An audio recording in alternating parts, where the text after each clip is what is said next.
लेकिन आपने देखा कि किस तरीके से समय समय पर चाइना अग्रेसिव हो जाता है और उस कमजोरी का, भारत की कमजोरी का फायदा उठाने की कोशिश करता है। लेकिन सवाल यह है कि क्या भारत की सरकार इस कमजोरी के साथ, उसके पास क्या रोड मैप है, क्या वो तैयार है?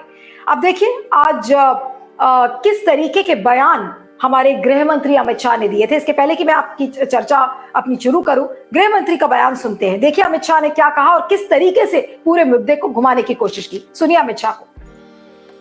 काल के सूची को देखा तो 5 नंबर का प्रश्न देखकर मैं इनकी चिंता समझ गया।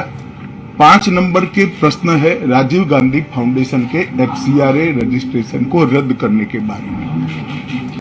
अब उन्हीं के कांग्रेस के ही सदस्य के द्वारा यह प्रश्न पूछा गया और जवाब में बहुत स्पष्ट था।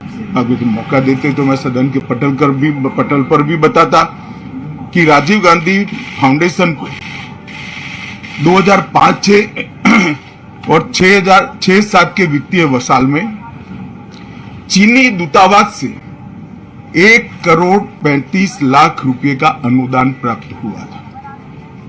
चूंकि FCRA के कानून और उसकी मर्यादाओं के अनुरूप नहीं था, तो नोटिस देकर पूर्णतया कानूनी प्रक्रिया का अनुपालना करते हुए गृह मंत्रालय ने इसका रजिस्ट्रेशन रद्द किया था।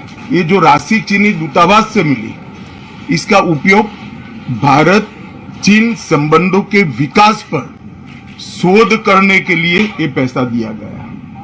अब मैं कांग्रेस पार्टी को पूछना चाहता हूं कि इन्होंने शोध तो जरूर किया होगा।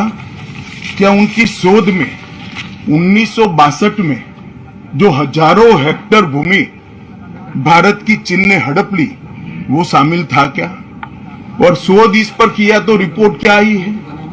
नेहरू जी के प्रेम के कारण सुरक्षा परिषद में भारत की स्थायी सदस्यता बलि चढ़ गई। इस विषय को उन्होंने शोध का विषय बनाया था क्या? अब ये देखिए अमित शाह का बयान था, लेकिन विपक्ष आज संसद में जब हंगामा कर रहा था तो विपक्ष की तरफ से बहुत सारे सवाल थे कि आखिर जब 9 दिसंबर को ये हादसा हुआ तो आपने संसद से ये बात क्यों छुपाई। और संसद के जितने भी विपक्षी दल थे वो ये जानने की कोशिश कर रहे थे कि कितनी राउंड्स ऑफ फायरिंग हुई, कितने सैनिक थे, वो सब डिटेल्स नहीं मिले।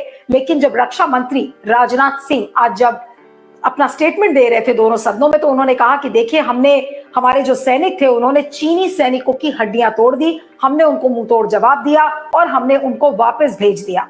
इस पर ऑपोजिशन का वॉकआउट हुआ। ऑपोजिशन ये चाहता था कि संसद में इसको लेकर चर्चा हो, डिस्कशन हो, विमर्श हो, लेकिन वो सारी चीजें नहीं हुई। अब देखिए असदुद्दीन ओवैसी ने क्या कहा। एक आपको विपक्षी दल की साउंड बाइट सुनाते हैं, उससे आपको अंदाजा लग जाएगा कि आखिर विपक्षी दल क्या चाह रहा था सरकार से। सुनिए AIMIM के चीफ असदुद्दीन ओवैसी को, सुनिए उनका बयान। 2017 से बराबर हो रहा है और हमारी बदकिस्मती यह है कि हमारे देश के प्रधानमंत्री जो स्ट्रांग पॉलिटिकल लीडरशिप दिखाना चाइना के खिलाफ वो नहीं दिखा पा रहे हैं। और इसीलिए डोकलाम में प्रधानमंत्री ने देश को गुमराहकुन बात की थी, गलत बात की थी कि डिसएंगेजमेंट हो गया। वहाँ पर डोकलाम में PLA बैठी हुई है। हम गलवान में देखे प्रधानमंत्री ने आपके चैनल पर दिखाया था कि ना कोई घुसा है ना घुसा है। 15 राउंड की बातचीत हुई। अभी डेप्सांग और डेप्चांग चीन के पास है। ये भी हुआ है। अब ये जो कल हुआ है जिस जगह पर, तो आपने देखा कि असदुद्दीन ओवैसी ने क्या कुछ